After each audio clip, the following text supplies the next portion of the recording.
Hello everyone and welcome back to another video. So for today's video, I am going to be transforming this guest bedroom into a much better version of itself. Currently it's just kind of being used as a catch-all room. It's not very nice. Our rabbit has been living in here. I have a bunch of random junk in here. So we're gonna be changing this into an actual usable, beautiful guest bedroom. I'm gonna be thrifting for some stuff. I'm gonna be using some stuff I already have. I'll show you guys before and after. And yeah, that is what this video is. But before we get into the video, I want to talk a little bit about today's sponsor, which is BetterHelp. That's Better, H-E-L-P. So today's video is sponsored by BetterHelp in honor of Mental Health Awareness Month, which is the month of May. May is a month to raise awareness and provide support, and then also fight stigma associated with mental health. This year's theme is Together for Mental Health, which is kind of centered around sharing personal stories in order to kind of destigmatize talking about mental health and make people feel more comfortable and open when discussing their own mental health. So I kind of wanted to talk a little bit about my personal experience, kind of with therapy in general, and then also just with my mental health. I've been really open on here in the past in Q&As and stuff, kind of talking about my personal struggles with mental health, including anxiety and depression, and then also a really big aspect of that was struggling with my eating disorder. And so I like to talk about that stuff because I feel like when I was kind of in the depths of struggling with those things, I didn't have many people that I kind of watched or saw or surrounded myself with that spoke on those topics. And I think maybe if I had seen someone that I, maybe looked up to or saw as a friend kind of talk about their own personal journeys with that, I would have been a lot more open to discussing my struggles earlier on.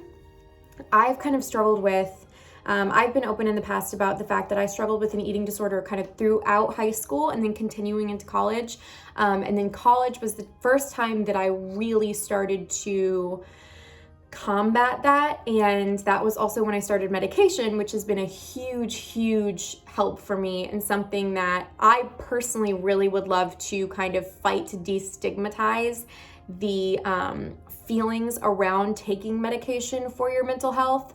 I'm currently still on medication, and it's changed my life literally for the better. I don't think that I would be able to function the way that I do without it. And obviously it's always the best practice to take that in kind of combination with therapy, which I also have continued to do. And it's hard to get into therapy. I think there's multiple reasons. Obviously being just scared of doing therapy is one of those reasons, but then, there's other barriers like the cost and access. And that's, I think, where BetterHelp is so amazing, is because it makes therapy accessible to so many people who wouldn't otherwise have access. BetterHelp is more affordable than traditional offline therapy, and you can apply for financial aid during the sign-up process, and they accept HSA benefits.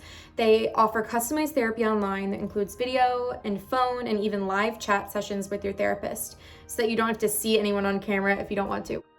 There's a broad range of expertise in BetterHelp's 20,000 plus therapist network that gives you access to help that may not be available in your area.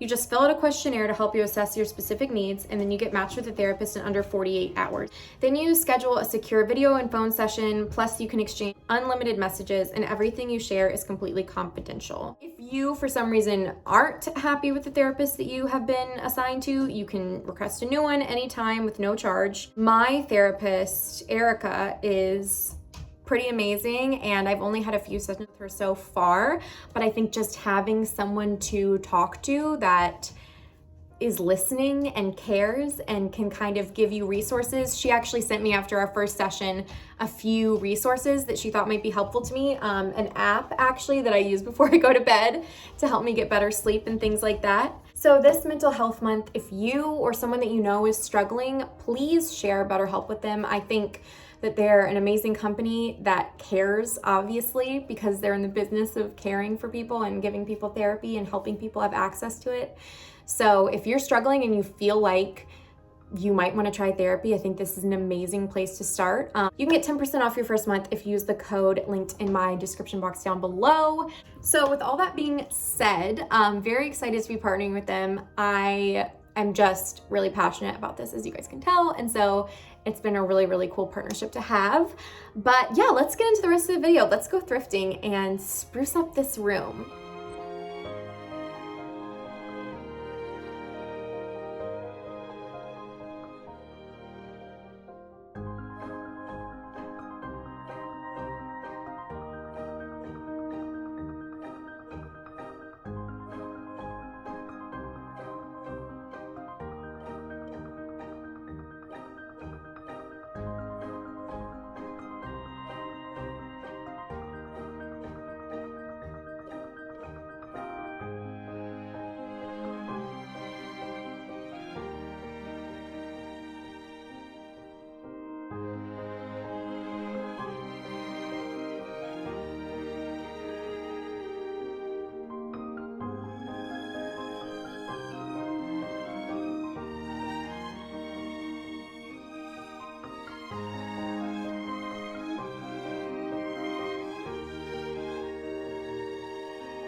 It's time for me to show you guys the room reveal. I'm going to place a few last minute little touches and then we'll do the full reveal, and I'll kind of walk you through exactly what I put where and we'll see what you think.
Okay guys, so I'm gonna give you the tour, the reveal of the guest bedroom. So I honestly didn't buy tons and tons of new things for this. I kept it pretty much like the same, just a way better version of what it already was. And I used a lot of what I already have and what I thrifted. So we'll start with the bed area because this is my favorite. I used this thrifted linen striped duvet and I paired it with this quilt that I thrifted. I love all of the mixing of patterns. So the quilt pattern, the stripe pattern, and then also this kind of like Dutch floral block pattern that I really like as well. So all three of those, and then I hung this gold picture right above the bed. We have picture molding in this room as well as the rest of our house, so I just used a wire. And in the past, I've actually used fishing line, but this time I used metal wire, and I kind of like the way that it looks. It feels very like museum-ish to me, which I kind of like. So I thought that was really neat. And then on this side, we just have a little bedside table. We scooted the bed like closer to this side of the wall than this side because I wanted to be able to fit a chair in here because I just love having a chair in my bedroom slash guest room. So this is just a thrifted, super comfy kind of English style armchair with the thrifted blanket and the little pillow. This right here is really fun. It's just a little tray and I put like some guest essentials. I feel like whenever I'm traveling, I literally always forget my toothbrush. Like, just, it doesn't matter. I just always forget it. So I put like toothbrush, deodorant, kind of things like that right there in case people forget them. And I just think that's a really cute touch to add. I saw that in one of my friend's guest bedrooms and I was like, oh my gosh, I have to recreate that. So that is kind of the bed area. Then over here, I put some more antique thrifted art. This is actually a really pretty kind of like, it's almost like they use pastel, I think, to make it, which is really pretty piece of original art. This one's just a print, but I like it. Honestly, the frame is like a little spooky. I might end up changing it out. Like, I feel like it almost looks a little too antiqued. Let me know what you guys think, if I should keep it, if I should change it. Then I just put a little basket there. These are some curtains that I got forever ago, probably like 5 to 7 years ago at Anthropologie. So I just reused them. They've been in storage for a while and I thought they just looked cute in here. I didn't want anything too heavy because I didn't want to block any of the light that comes in this room, but it's always nice to have them in case you want more privacy, of course. And then the last kind of section is this, like, I don't even really know what you'd call it. It used to be the top of like a hut. I switched this out and I hadn't used it in a while. And so I'm just using it for this now. I have kind of like guest towels and little hand towels and things like that. And then some decor. And then the top is obviously just mostly decor. This really cute horse print and some books that I thrifted. Candles, obviously. The chamber pot that you guys saw me thrift in a video a little while back. And then this is actually like a little reed diffuser that I got from Target. The rest of this thrifted. This still has a Goodwill tag on it. Need to take that off. But besides that, it looks pretty cute. Yeah, this is the finished product. I think it turned out really, really, really cute. I love it. I would stay in here. Get this for my room. I think it's very sweet and feels very homey. I wanted it to feel almost like a little bed and breakfast or something like that. So I think we kind of got it. Yeah, I am really sweaty now from setting this all up. So I'm gonna shower and then we'll do a wrap up. Thank you guys so much for watching this video. I'm just glad you're here. I'm glad you're hanging out with me. I hope you enjoyed it. And of course, thank you to BetterHelp for sponsoring this video and partnering with me. I'm honestly really, really grateful to be partnering with them because it's something that I'm passionate about. And I also think from literally my personal experience using them that they are an amazing company and it's just been really great. So I highly encourage you to check them out. If you feel so inclined, use the link in my description box and that'll give you a percentage off of your first month of sessions, which is amazing. But yeah, thank you again to BetterHelp and thank you to you guys for being here and for watching this. I love you guys all so much and I'm just so glad you're here and I'll see you guys in the next one. Bye.